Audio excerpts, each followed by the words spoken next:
গেল নভেম্বরেই চালু হয়েছে গ্রিনল্যান্ডের রাজধানী নুকের নতুন আন্তর্জাতিক বিমানবন্দর। আর তাতেই বদলে যাচ্ছে দ্বীপদেশটির অর্থনীতির চিত্র। পর্যটন খাতে বাড়ছে বিনিয়োগ, নতুন উদ্যোগ নিচ্ছেন স্থানীয় ব্যবসায়ীরা। আগে গ্রিনল্যান্ড থেকে যুক্তরাষ্ট্রের নিউ ইয়র্ক যেতে হলে ট্রানজিট নিতে হতো ভ্রমণকারীদের। তবে এবার নুক থেকে নিউ ইয়র্কে চালু হতে যাচ্ছে সরাসরি ফ্লাইট। জুন থেকে এই রুটে বিমান পরিচালনা করবে ইউনাইটেড এয়ারলাইন্স।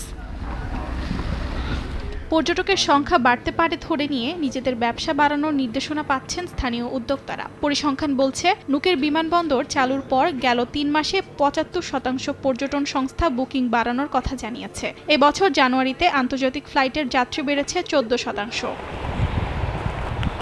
গ্রিনল্যান্ডের পর্যটন খাতের প্রসারের কাজ করছে গ্রিনল্যান্ড সরকারও। ২০২৬ সালে ইলুলিসাত শহরে আরেকটি আন্তর্জাতিক বিমানবন্দর চালু হতে যাচ্ছে। গ্রিনল্যান্ডের দক্ষিণাঞ্চলে কাকরতোকে চলছে আরেকটি নতুন বিমানবন্দরের নির্মাণ কাজ। অর্জিতা শেহজিন, সময় সংবাদ।